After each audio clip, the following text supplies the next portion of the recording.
Please note that the views expressed on this program are those of the individuals who speak them, and not necessarily those of Portsmouth Community Radio, its Board of Trustees, members, volunteers, or underwriters.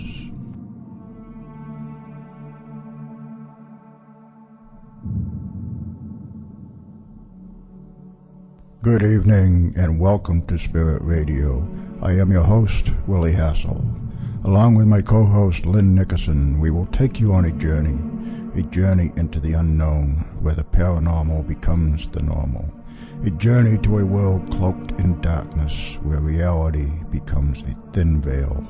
So sit back, relax, and join us as we venture into the shadows, the darkness, the unknown, and back.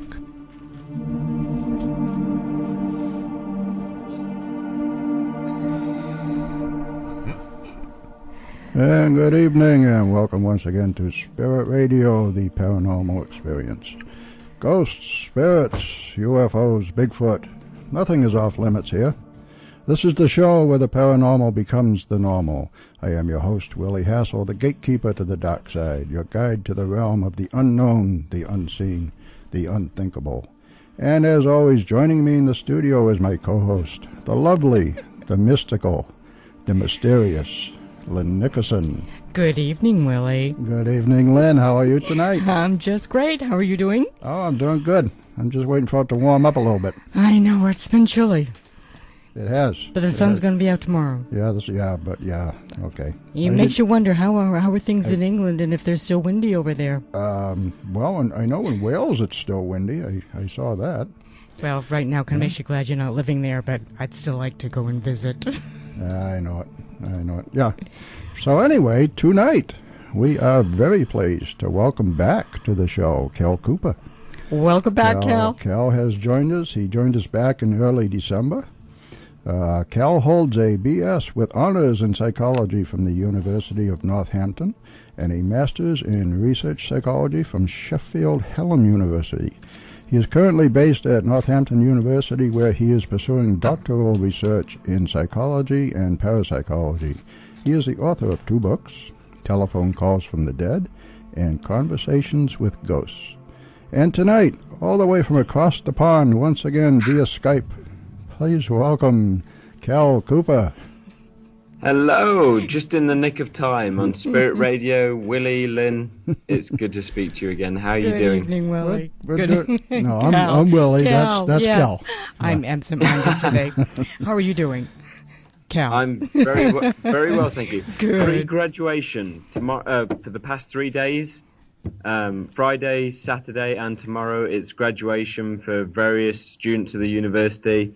And tomorrow I'm in the staff procession, which means I've got to put on my full gown, march through town and through to the Derngate Theatre, where I will be seeing one of my students graduating with honours with her Masters of Science in Integrative Counselling, but her dissertation was looking at mediumship and bereavement and how this is therapeutic to have mediumistic experiences and contact with the dead. So you're very lucky to catch me in the nick of time. I've just rushed back from town where everyone's having copious amounts of alcohol. I managed to preserve myself and get back just in time for Spirit Radio. So it's all going good here in the UK. And you've got me live from the University of Northampton as well. Last time I was in Nottingham. So this time we're actually in the University of Northampton, so there's the benefit. All right. Well, we really appreciate you taking this time, Cal, to talk to us. And we know it's the middle of the night over there for you. It's 2 a.m. Well, you've got to be exhausted. I don't know how you keep your schedule. Yeah, we were discussing. I never sleep. You can't. Maybe 4 hours a night. Are you? Oh no. The sharp teeth. Beautiful teeth. Would you sleep about 4 hours a night? How do you? Less than that. I just have power naps during the day. Oh my Lord! I don't know how you keep your schedule. I don't either. We were discussing that earlier. We see you have radio shows at 3 o'clock in the afternoon, 2 in the morning, 5 in the morning. You know, we say, when does this guy sleep? Tell Nora to back off on your schedule.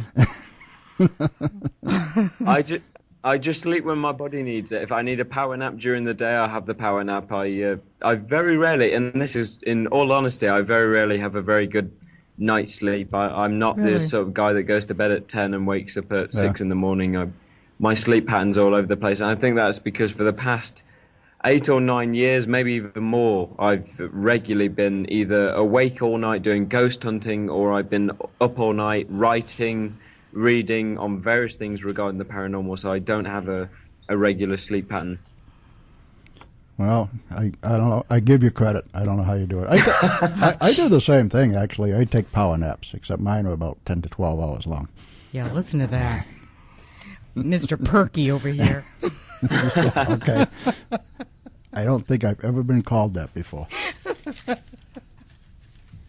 Well, now, this woman that is graduating, how long did you have her as a student?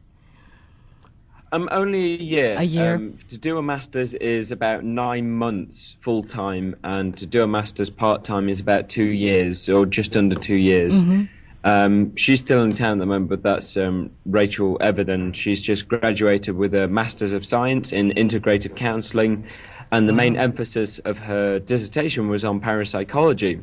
But her supervisor, who's one of my own PhD supervisors, was Dr. Graham Mitchell.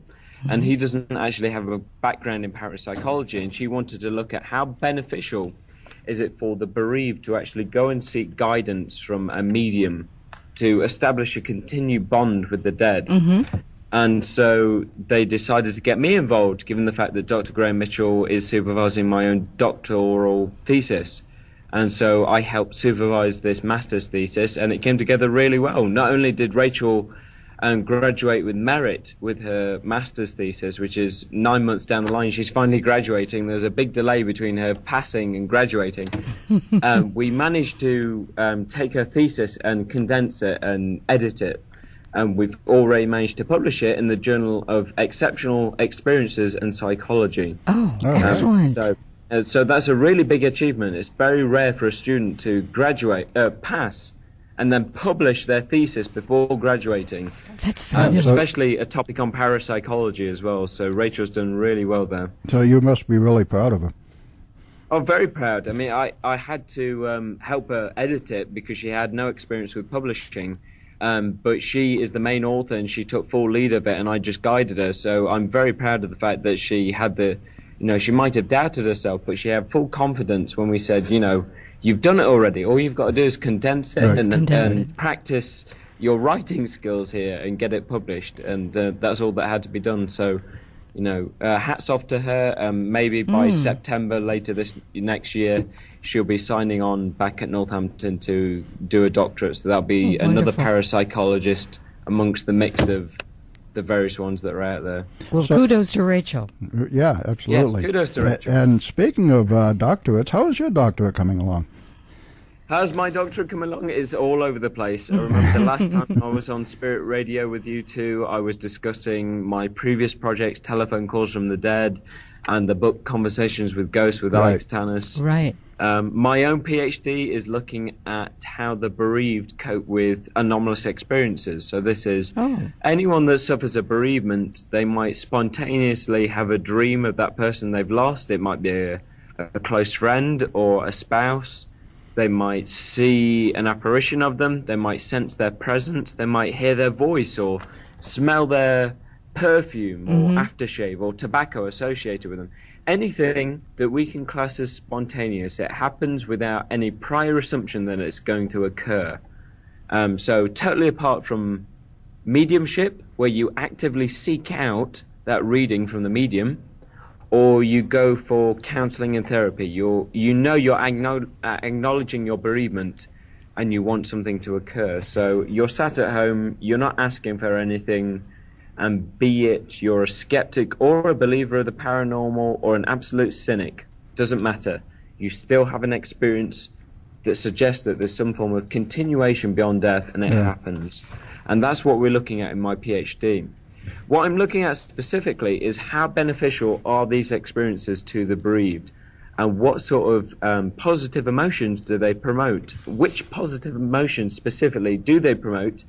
And is that emotion responsible for aiding a speedy recovery? So specifically, I'm looking at the emotion of hope.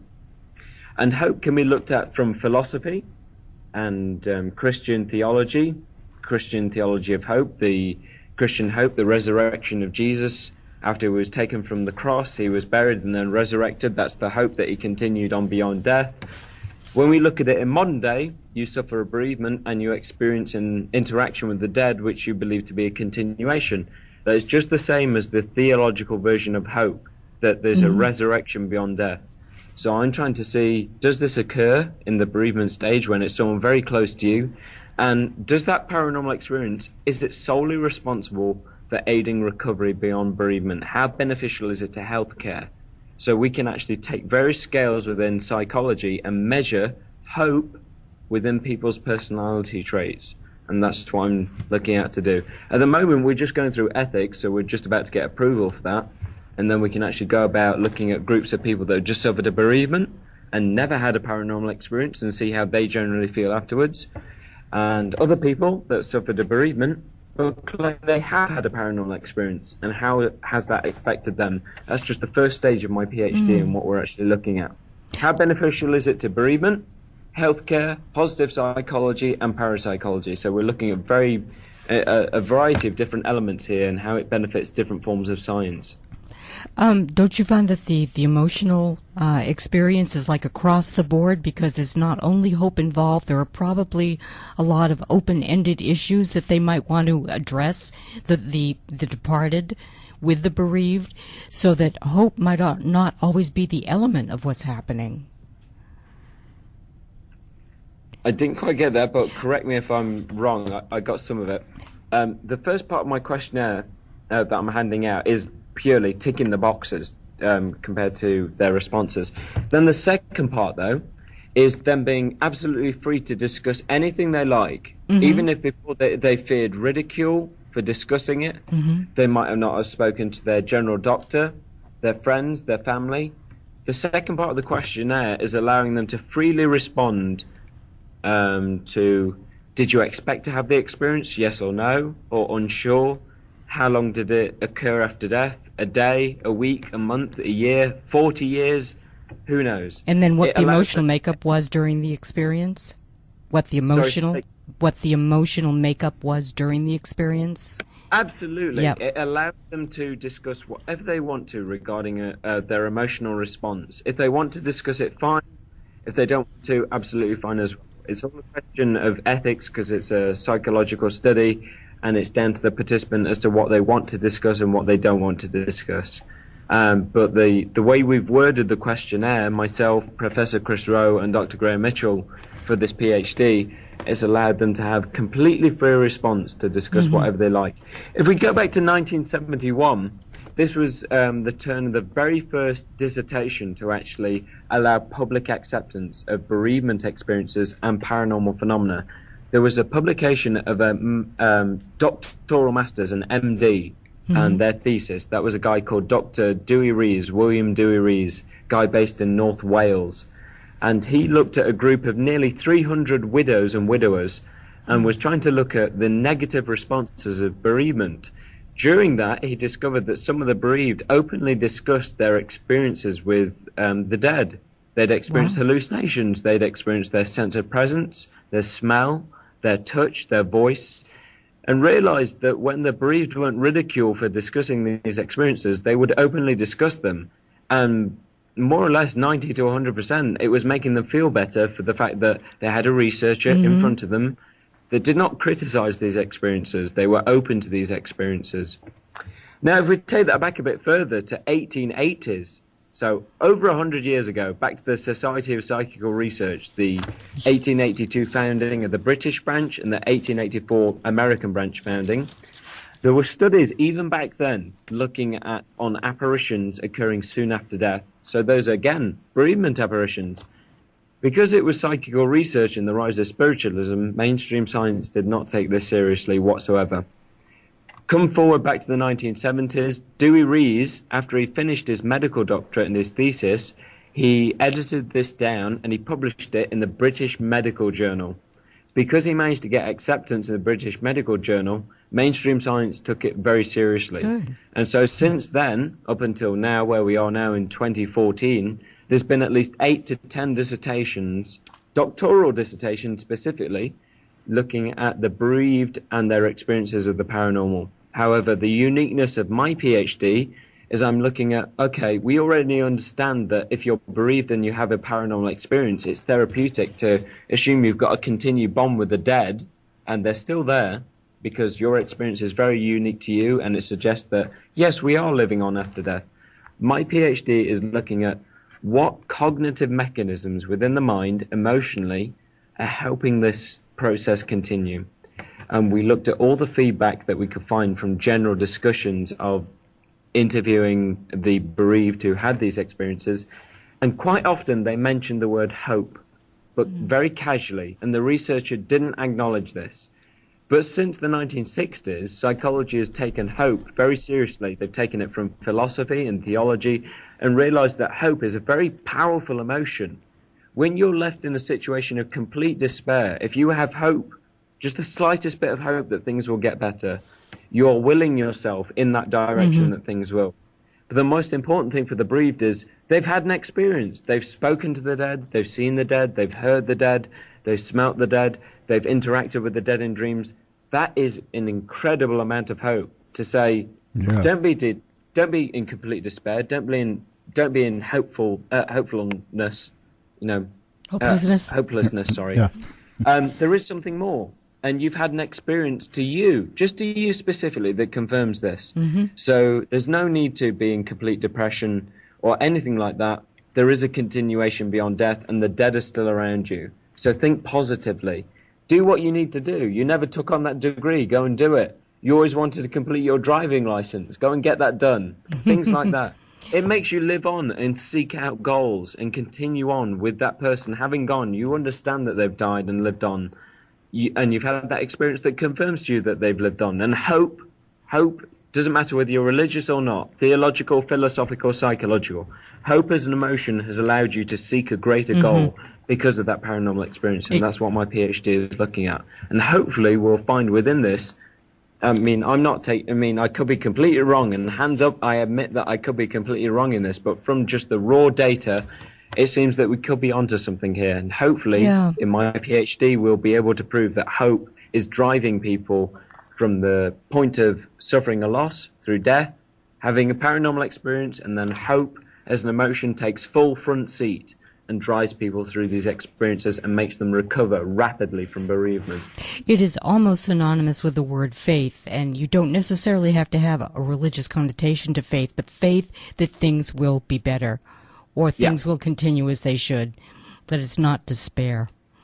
And removing the fear and the ridicule from them expressing their experiences, you're going to get more honesty. Absolutely. Even before the research in 1971 by Dewey Rees, he actually asked them, he said to these participants, why did you never discuss this before? And the most typical thing for people is to say, well, I feared ridicule, that if I mentioned these experiences that I'd had during bereavement, you were going to say that I'm insane.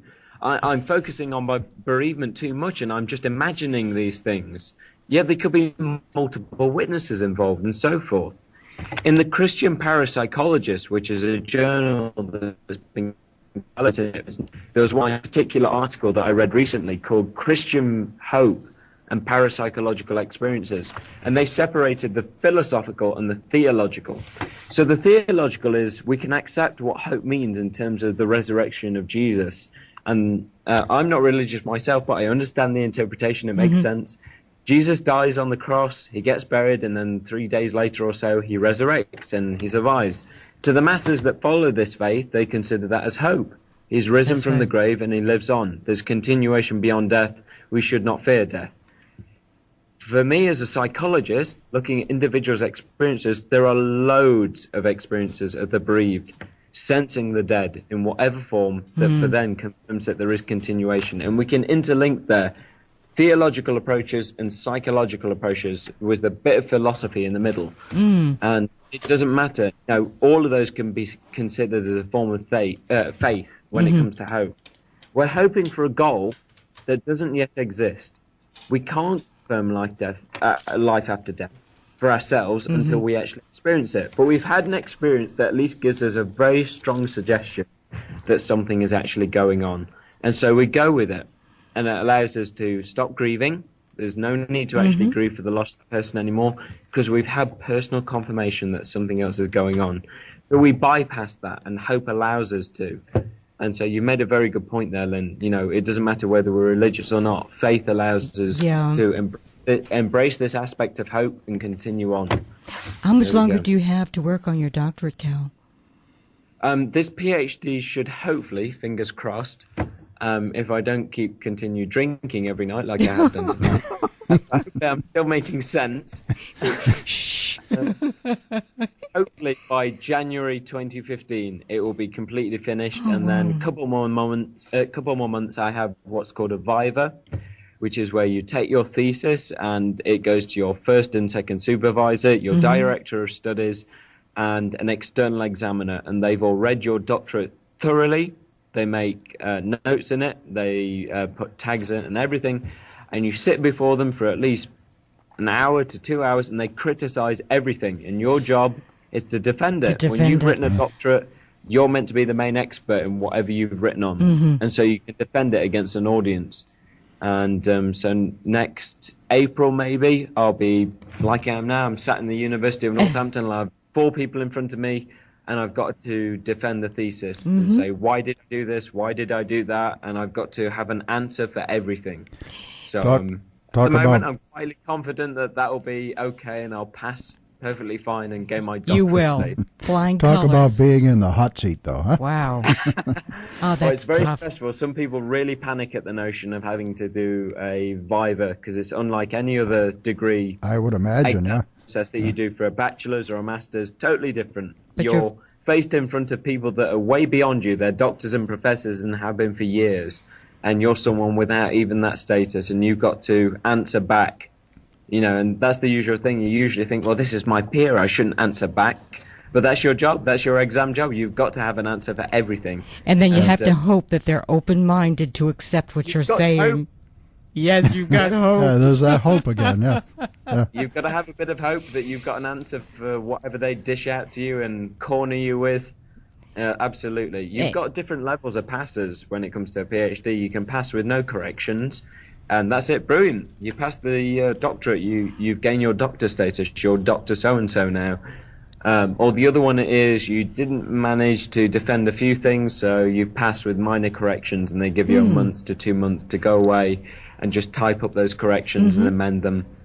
And if you really struggled, there's pass with major corrections. They might give you 9 months to a year to go away and revise your thesis. Really? And in the worst case scenario, and I've never heard of it happening, you just haven't got a clue what you've been studying for the past 3 years and you fail.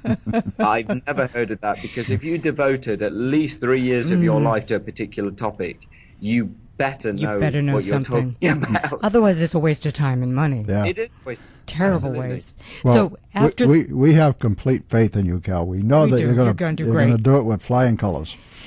and once you get that done, Cal, are you going to get that published as well? Are you going to turn that into a book? Oh, absolutely. I mean, You are? Great. Absolutely. The thesis itself, I mean, they usually expect you, when you reach a PhD level, they want you to start publishing. I mean, I've been doing this PhD now technically since March 2012. And it's been a slow process because it's part-time, and I've had media stuff. I've been coming over to the USA, and I met you guys and doing other things and all sorts like that. I've been really busy, which is why I took it on part-time. But most of the time, when someone gets to PhD status, they hope that during that time they'll start to publish. But I've already published at least 24 articles. I've got 2 books out and so forth. But I intend to do the same thing. This PhD, I only picked the topic that I have and approached it and have decided to research it because I've had long conversations with various other psychologists and parapsychologists who said, this is a good idea, it's very worthy, it helps parapsychology, it helps psychology, it helps health studies, it helps bereavement counseling. It's very adaptive to different fields that are very important. So at least 2 publications will come out of this, journal articles that will go to various leading articles. And then once it's done, and I've had a bit of a break and I've had some time, hopefully this PhD will become a book looking at bereavement and grief, and how, even though we consider death and bereavement such a negative topic, there are so many positives that can come out of it that we really don't realize. And I was saying this to my students only last week and the other day, and certainly this next week I'll be talking about it, because I've been teaching them every Friday the psychology of death and the psychology of bereavement. And by its very nature, death is a negative term, but we actually achieve so many positive things by it, because we can reassess our own view of reality. We might have an experience, a paranormal one, that makes us question reality, or it makes us realize how frail and short the life of humans actually is. So we try and embrace everything positive there is around us. We go and get that degree done that we always wanted to do. We go and get that driving license done because we've never been able to drive. We go buy a motorcycle. Get a motorcycle, absolutely. We go and do that. I'm not close to death yet, but I certainly wanted that license, and I've got it. So that's one achievement in the bank. But we go and socialize with family that we haven't spent enough time with, and we realize it's just an excuse when we haven't spent enough time with them.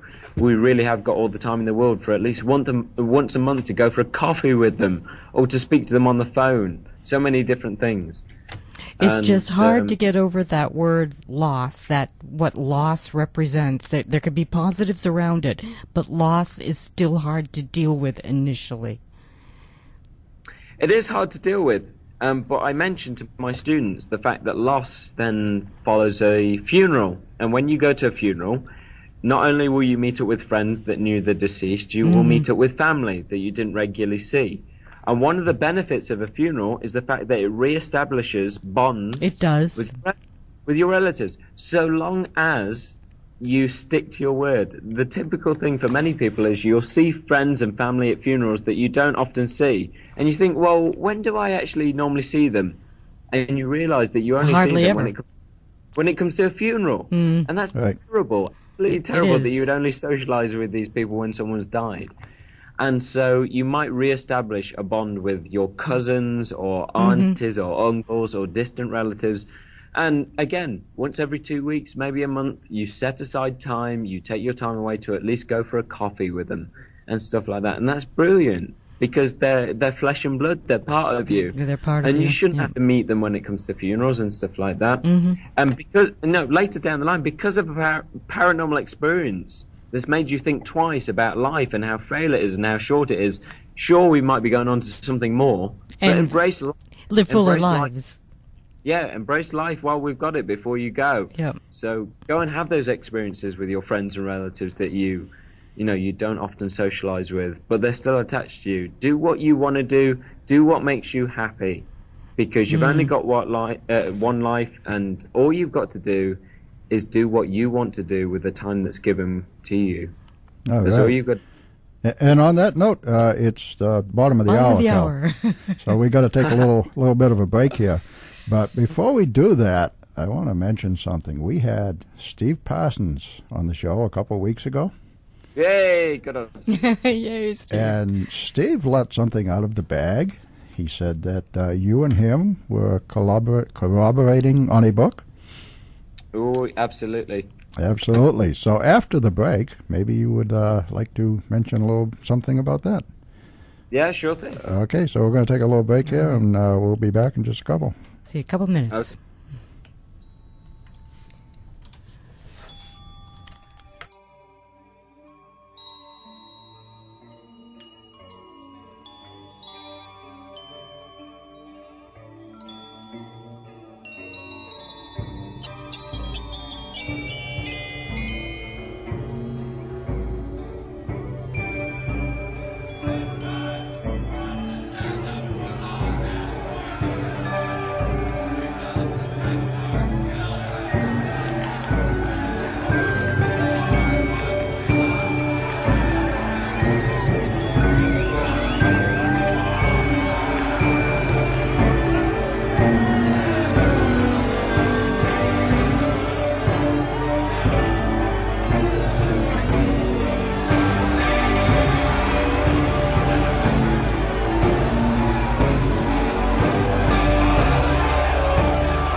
the lonely torch-lit hill.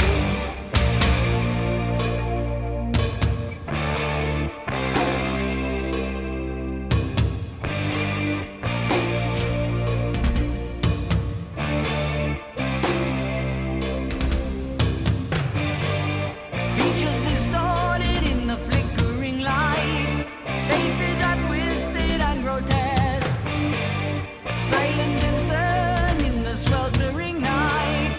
Mob moves like demons possessed, quiet in conscience, calm in their right, confident their ways are best.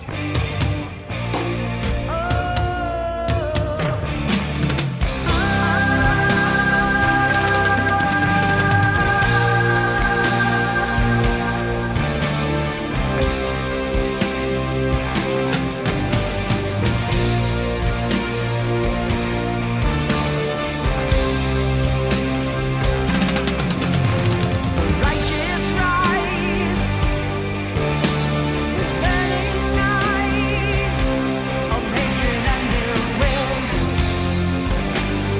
Madmen fed on fear and lies to beat and burn and kill.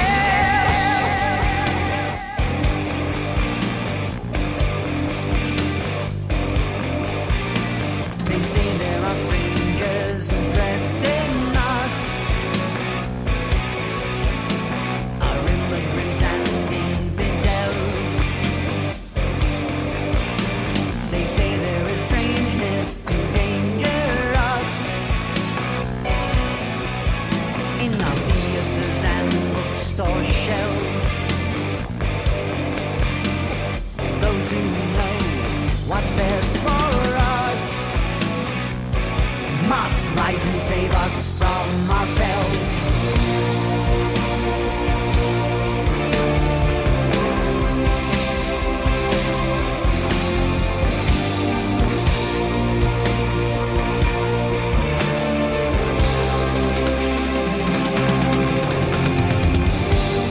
Quick to judge, quick to anger, slow to understand. Ignorance and prejudice, and we walk hand in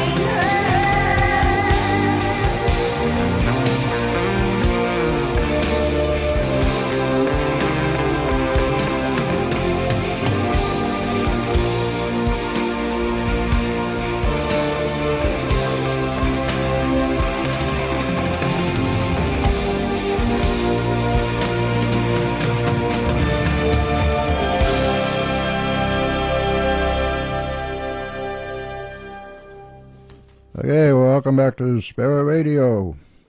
My name is Willie, and this is Lynn, and we have on the Skype tonight, our guest is Cal Cooper. But first, we have a community calendar. Spirit Chasers Paranormal of Hampton, New Hampshire is hosting a presentation at the Lane Memorial Library in Hampton on Saturday afternoon, March 8th, from 1 to 4 p.m. Speakers will discuss a variety of paranormal subjects, including ghosts, hauntings, and EVPs. There will also be a Ouija board collector and historian. All presenters are tops in their field from all over New England. 100% of the donations from this benefit will go to the NHSPCA for the care of animals. All are welcome. More information is available by emailing Willie at spiritchasersparanormal.com, or the phone number is 520-869-7001.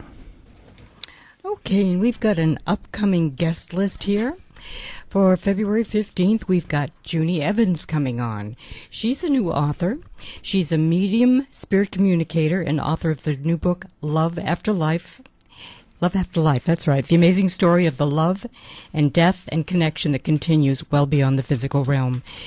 On February 22nd, we will have Andrew Grant. Andrew is an English clairvoyant, spirit communicator, and I believe he's also a trance medium.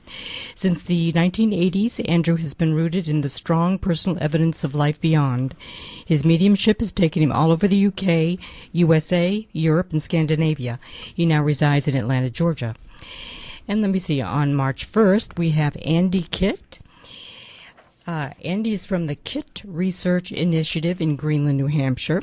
We welcome paranormal investigator, ghost hunter, and author of, this is his book now, titled Ghosts, Science, and the Number 42. Andy will be joining us in the studio to discuss his life as a ghost hunter and his quest to find the truth through research.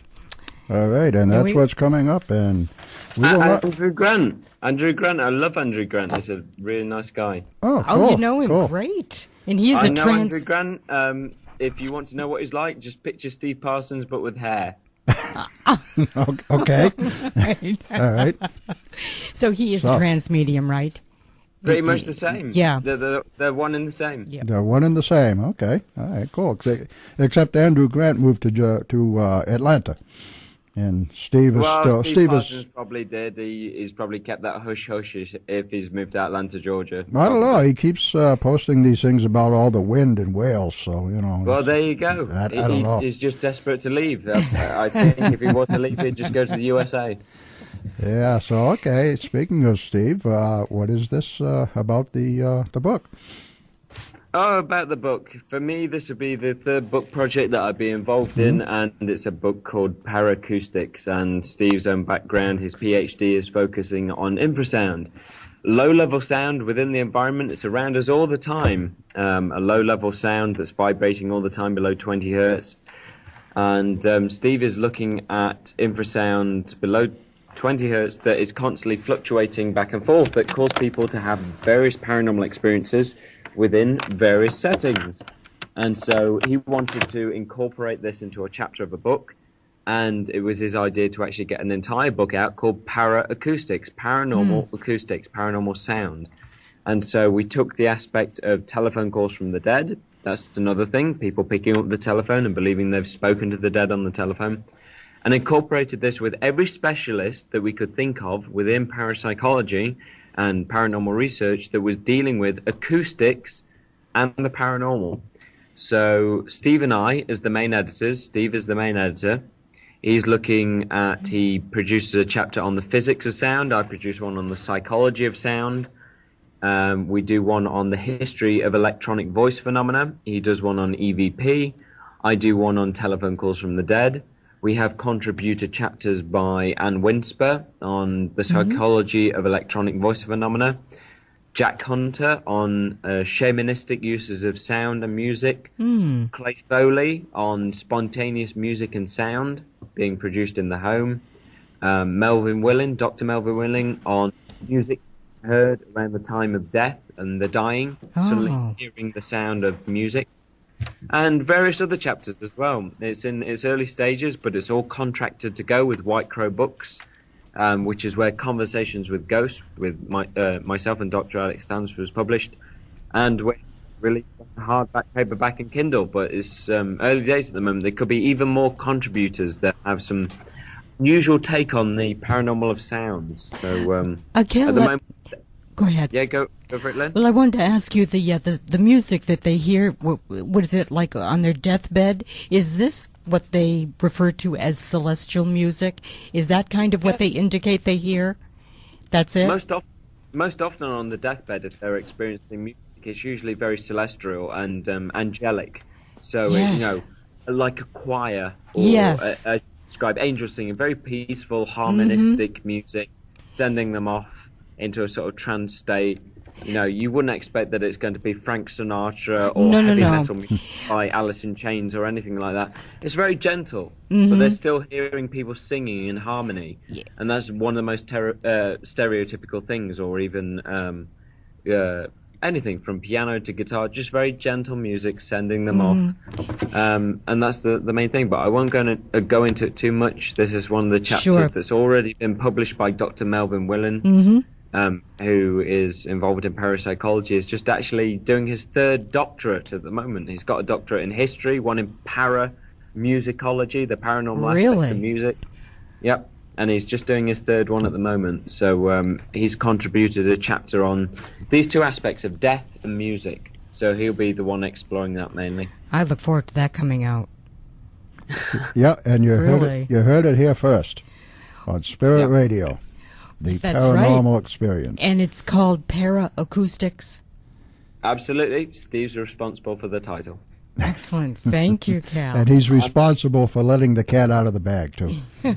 Yeah, absolutely. I wasn't going to let it out of the bag, but if Steve let the cat out of the bag, then He did. I've got Yep. to. He told the I'm going to secret. discard of the bag and I'm going to play around with the cat.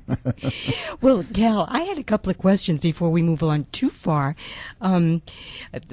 Stuff from both of your books, just absolutely fascinating, and there are several points that I wanted to ask you about, so I'll maybe pick one or two depending on how much time we've got left. But one of them, the story about the computer that was caught between two timelines, the 16th century thing, I find that fascinating.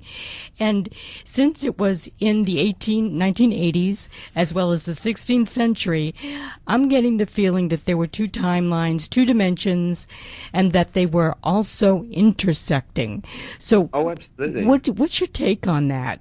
I mean, it could be, just right off the wall, it might not be real, but I think it was a real possibility. And if it is a real possibility, or let's just say that it was real, how do you explain that? Am I kind of on track with the two dimensions and the intersecting?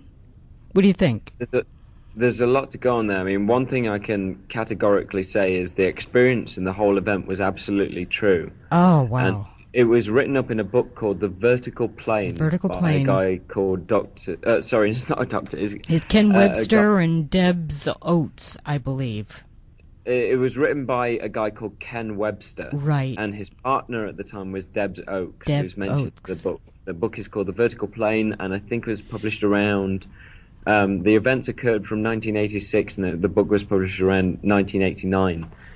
And to cut a long story short, because at the moment we're still following up the raw data and we're still trying to revisit it because the Society for Psychical Research didn't do a very full and thorough job of it. They were very confused by what was going on. Really? And they couldn't shed a rational explanation on it. So I certainly couldn't even attempt to offer you guys one because I've looked at it from every angle. I've spoken to Debs extensively, and I've spoken to other people involved extensively, and I've read the book very thoroughly. And if any of you get hold of the book, it's very expensive now as a paperback, but you won't be able to put it down because knowing that it's a true story, you will just be like, whoa, what's going on here? So basically, let me give you the lowdown. They moved into an old cottage in the UK, and this cottage has been around for hundreds of years. And they rent the guy, Ken. He is going out with Debs at the time, and he's a school teacher. And he goes to the school, and they've got a friend staying with them called Nicola. And he decides to rent out an old BBC computer. This is back before early Windows. Right. Microsoft Windows is an early computer, and it's when you had the black screen and the green flashing writing. Internet And was the in thing- its infancy. Yeah, and no internet or anything like that, and the floppy disks were massive. If you wanted to save anything, it usually gets saved to the desktop or the hard drive. So anyway, to cut a long story short, they rented it so that Nicola could write up some of her literary ideas. She wanted to write some books. One night they leave the cottage and they returned and found that a message was saved to the computer. And they looked at it and it was written in a very old sort of English type writing. They printed it and sent it to the English teacher at the school that Ken was at. And he said, well, it does match English, but English from the 1600s maybe. And he said it took him quite a while to translate it and what the message meant. And over time, they became quite used to it. And at first, they were told that this guy was called Lucas, and then later on, they had the name Thomas Harden come forward as well. Verified to be a genuine guy within the history records of the UK. And he said that he was living in that same cottage, but some 300 to 400 years beforehand. And what they had in the kitchen as a computer, to him, appeared as a box of flashing lights. A box of flashing lights. Flashing lights. If you'd never seen a computer before, certainly one from the late 1980s to early 1990s, you would describe being a box with green flashing writing and a black screen, a box of flashing lights. And so he was using it to put a message on the screen which Ken or Debs would see whenever they returned to the cottage. Now, when they got the Society for Psychical Research into spontaneous field investigators, they did various things to try and see whether Ken or Debs were playing tricks on each other. They locked all the windows within the kitchen, they locked the doors to the living room, and left a message on the computer. Within the time it took you to shut one of the doors and lock it, and then unlock it, you would open the door again and find that an instant reply has appeared on the screen. They couldn't shed any rational explanation on this. There was no time of the internet, nothing was being saved to the computer. It seemed that they were actually living on a parallel dimension. There was a vertical stream of time in which they had a computer and it was crossing through these time periods in which they could create a communication over 400 years or so. This relates perfectly to the instances that I mention in my book, Telephone Calls from the Dead, of type 5 calls that are paranormal calls that couldn't possibly take place.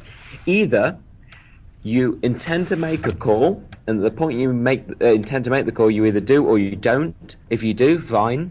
If you don't, you go and do something else. But perhaps at that point that you intended to, someone that you intended to call still receives a call from someone with your voice, your personality, and the intended conversation that you intended to carry out at that specific time. Later that day, when you finally call them, they already say, well, you called me this morning discussing this, and you're adamant you didn't. This also relates well to when people report apparitions of the living, ghosts of living people, because either that person had been there before and the building had recorded them being there, or it's somehow relayed your intent to go there at the time you intended to go to that place. How many times have you two been to a shopping mall and swore blind that you saw someone, a friend of yours or a relative, wearing the exact clothes, exact description of them, and later you say, oh, I saw you in the shopping mall earlier, and they were like, no, I was with my friend earlier, but you're adamant you saw them, and you say, well, you must have a twin, you must have, or something like that. So many people have reported that. How many times is it coincidence and how many times is it genuine that somehow a parallel dimension has crossed over and you have actually seen an apparition of someone that you know interacting with everyone else, but they didn't really hold a full physical locality to that environment? It's kind of like the vertical plane. There was nothing suggesting really that Debs or Ken or anyone else was making it up. These communications were all printed off. They were documented by Debs. They're still kept by her to this day. Thomas was confirmed to be a genuine person. There was no internet. Very, very hard to commit this by an act of fraud. Wow. And the SPR just did not have a clue. Is it still going on, Cal? Is it still going on? Yeah. No, Debs mainly lives on the Isle of Wight, and Ken, I couldn't say where he is, but he's still very proud of the book and what happened, but his current job is very important within the field that he's dealing with. He doesn't like to refer to it, which is very understandable because of the credit to his job. So, no, the information that they received over the computer did stop after a certain period of time. I would like to know, and I think Debs did stay in contact with the people that moved into the cottage after them, because Debs not only were Debs and Ken reporting these communications of the computer, they were experiencing poltergeist type phenomena as well. Oh. They would hear footsteps on the floor above them when they were downstairs. Furniture in the living room would all slide to one side. Footprints or handprints or even writing would appear on the wall. All your typical poltergeist phenomena. Wow. So they did try and follow up with the occupants afterwards as to whether they were experiencing poltergeist phenomena, whether it continued after they moved, and various other things. But still, we do need to continue this and produce a new paper out of this because the SPR didn't give it enough consideration, and Debs has got a hell of a lot of the raw data which simply hasn't been properly sifted through. It hasn't been analysed, and I think there's a lot more to discuss here in terms of what was going on. And it's the very reason that Debs became a member of the Society for Psychical Research and also a specialist in IT, information technology. She became a specialist in computers because she wanted to understand potentially what was going on, and she had no clue at the time. Oh, that is fascinating. Right. Well, it's so pretty well documented from what I could see.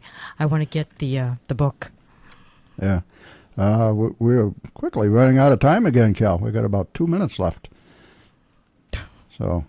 There we go. Time, elusive time. The world spins on its axis. One man sleeps, and the I other know it. I know it. Last time you were on, we didn't have anybody following us, so we could go a little bit over, but we do now. So Yeah. So we got to get off in time. So, Yeah. anyways, Cal has written, as we have mentioned, 2 books: Telephone Calls from the Dead, Conversations with Ghosts, and he is working on a brand new one with Steve Parsons and some other people. Paraacoustics. Paraacoustics. Paracoustics. Paracoustics. How do you say that? That's got some time yet, but it's certainly in the pipeline. I strongly recommend people kind of keep in touch and see what's going on there, either via my Facebook page, Cal Cooper Parapsychologist, or check on Steve Parsons' Facebook page and soon-to-be website. Also, go to my website, calcooper.com. There might be various updates there, and there's also various references to my previous publications within parapsychology, or links to my book, as Willie just mentioned there, Telephone Calls from the Dead, or Conversations with Ghosts with the late Dr. Alex Tannis, which are both available on Amazon.com and .co.uk. And more so the latter, Conversations with Ghosts, that's available as paperback and as an ebook for instant download. And I would say go out and buy them all. They're excellent. Tomorrow or Excellent. tonight. If the store's still open, go now. Go now.